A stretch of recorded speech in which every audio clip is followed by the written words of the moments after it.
এরকম প্রিয় ভিউয়ার্স, আপনারা কেমন আছেন? আপনাদের সামনে আমি আরেকটি নতুন ভিডিও নিয়ে উপস্থিত হয়েছি। আমি মোহাম্মদ সাইফুল ইসলাম। সবাইকে স্বাগত জানিয়ে আমি আমার মূল বক্তব্য শুরু করছি। আমার এক বড় ভাই জানতে চেয়েছেন যে আমার কাছে 5 লক্ষ টাকা রয়েছে, আমি এটি ব্যাংকে রাখতে চাই, কোন ব্যাংকে রাখবো এবং কোন খাতে কীভাবে রাখবো সেটা একটু বিস্তারিত বললে ভালো হয়, যেহেতু আপনি ব্যাংকে জব করেন। আমি বলবো যে রাষ্ট্রায়ত্ত যে 6টি ব্যাংক রয়েছে, বাণিজ্যিক ব্যাংক সোনালী, রূপালী, জনতা, অগ্রণী এবং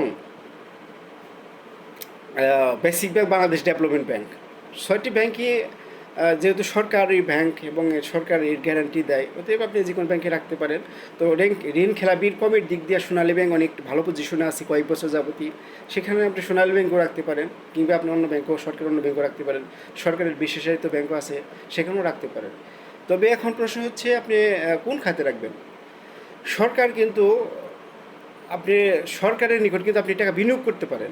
সাধারণ গ্রাহক হয়তো অনেকে জানে না, সরকার কিন্তু সে সুযোগ দিয়ে রাখছে আপনাকে যে সরকারি খাতে আপনি টাকা বিনিয়োগ করতে পারবেন। আমরা সাধারণ গ্রাহক যারা, তারা কিন্তু জানি না যে সরকারের নিকট আমি টাকা বিনিয়োগ করতে পারবো। হ্যাঁ, আপনার জন্য সুন্দর একটা ব্যবস্থা সরকার করে রাখছে। সেটা কি? সেটা হচ্ছে সঞ্চয়পত্র। জাতীয় সঞ্চয় অধিদপ্তরের অধীনে 4 ধরনের সঞ্চয়পত্র চালু আছে। এই 4 ধরনের সঞ্চয়পত্রের মধ্যে হচ্ছে 1 নম্বর হচ্ছে পরিবার সঞ্চয়পত্র, এবং এটার মেয়াদ হচ্ছে 5 বছর, এবং এটার মুনাফা প্রতি মাসেই চলে আসে, আপনার সেভিংস অ্যাকাউন্টে চলে আসবে। এবং এই সঞ্চয়পত্রটা কে করতে পারবে? এই সঞ্চয়পত্রটা করতে পারবে হলো সমস্ত মহিলারা, এবং 60 বছরের ঊর্ধ্বে যাদের বয়স, যেসব পুরুষ, তারা করতে পারবে। তার অর্থ আছে মহিলারা করতে পারবে, সকল মহিলারা প্রাপ্তবয়স্ক যাদের এনআইডি কার্ড আছে, এবং যেসব পুরুষের বয়স 60-এর নিচে না, 60-এর উপরে, তারা করতে পারবে। আচ্ছা, 2 নম্বর হচ্ছে বাংলাদেশ সঞ্চয়পত্র। বাংলাদেশ সঞ্চয়পত্রের মেয়াদ হচ্ছে 5 বছর, এবং এর মুনাফা কিন্তু আপনি প্রতি মাসে মাসে পাবেন না। এর মুনাফা পাবেন হচ্ছে 5 বছর শেষে মূলধনের সাথে একসাথে। হ্যাঁ, মূলধনের সাথে একসাথে পাবেন। এবং এটা কে করতে পারবে? এটা করতে পারবে সমস্ত পুরুষ মহিলা, প্রাপ্তবয়স্ক সমস্ত পুরুষ মহিলা যাদের এনআইডি কার্ড আছে। আচ্ছা, 3 নম্বর হচ্ছে 3 মাস অন্তর মুনাফাভিত্তিক সঞ্চয়পত্র।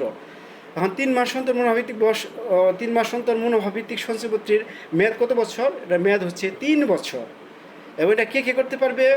এটা করতে পারবে শুধু প্রাপ্তবয়স্ক পুরুষরা, শুধু পুরুষরা যাদের কি আছে, যাদের এনআইডি কার্ড আছে, যাদের এনআইডি কার্ড আছে। এবং এটা মহিলারাও করতে পারবে, যদি করতে চায় করতে পারবে।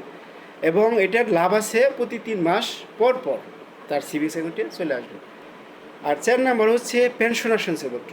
পেনশনার সঞ্চয়পত্র যে সমস্ত মানুষ পেনশনে চলে গেছে, তাদের জন্য এটার মেয়াদও 5 বছর, এবং এটার লাভ প্রতি মাসে চলে করতে পারবেন। এখন কত টাকা আপনারা সরকারের নিকট বিনিয়োগ করতে পারবেন, বা এই 4 ধরনের সঞ্চয়পত্র আপনারা করতে পারবেন? এটা মূলত 1 লাখ থেকে শুরু করে 45 থেকে 50 লাখ টাকা পর্যন্ত এটা আপনারা ক্রয় করতে পারবেন, বিনিয়োগ করতে পারবেন। এখন প্রশ্ন হচ্ছে লাভ কী পরিমাণ? এটার লাভ মূলত 4 ধরনের সঞ্চয়পত্রেই মূলত 10.41% থেকে শুরু করে 11.82% পর্যন্ত আপনি এই নির্দিষ্ট সময়ের মধ্যে আপনি লাভগুলো পাবেন। এখন প্রশ্ন হচ্ছে যে এই যে আমি যে সঞ্চয়পত্র করব, আমি কি যে কোনো সময় ভাঙতে পারবো? না, যে কোনো সময় ভাঙলে কমপক্ষে 1 বছর রাখতে হবে। যদি 1 বছর আগে ভাঙেন, তাহলে আপনি কিন্তু যে লাভগুলো পাবেন, সেই লাভগুলো কিন্তু গভর্নমেন্টকে ফেরত দিতে হবে। আর অনেকে প্রশ্ন করে যে আমি যদি অসময়ে ব্যাংকে ফেলাই, আমার এত টাকা কাটে গায়ে, এত টাকা এই কারণে কাটে, আপনি যে লাভগুলো পাবেন সেই লাভগুলো কাটবে, সেই সাথে সরকার যে আবগারি শুল্ক কাটে, সেই আবগারি শুল্ক আপনার কাছ থেকে কেটে নেবেন। কাজে যাদের টাকা পয়সা আছে পর্যাপ্ত, তারা কিন্তু সরকারের নিকট আপনারা করতে পারেন, এই বিনিয়োগ করতে পারেন। এটা একটা ভালো দিক, এবং এটা খুবই একটা লাভজনক একটা পলিসি সরকারের নিকট আপনারা করতে পারেন। যদি আর কোনো প্রশ্ন থাকে, আমি পরবর্তী ভিডিওতে আপনাদের প্রশ্ন উত্তর দেবো। আপনারা প্রশ্নগুলো করে রাখবেন, আমার এই ভিডিওতে করে রাখবেন, কারণ এক ভিডিওতে এত আলোচনা করে আসলে অনেক ভিডিও বড় হয়ে যায়। যার কারণে আপনাদের কোনো প্রশ্ন থাকলে, সঞ্চয়পত্র সম্পর্কিত যে কোনো ধরনের প্রশ্ন যদি থাকে, আপনারা প্রশ্ন করে রাখবেন। আমি এই পরবর্তীতে আপনাদের প্রশ্নের উত্তর দেওয়ার জন্য আরেকটি আমি ভিডিও তৈরি করব। সবাই ভালো থাকবেন। আসসালামু আলাইকুম।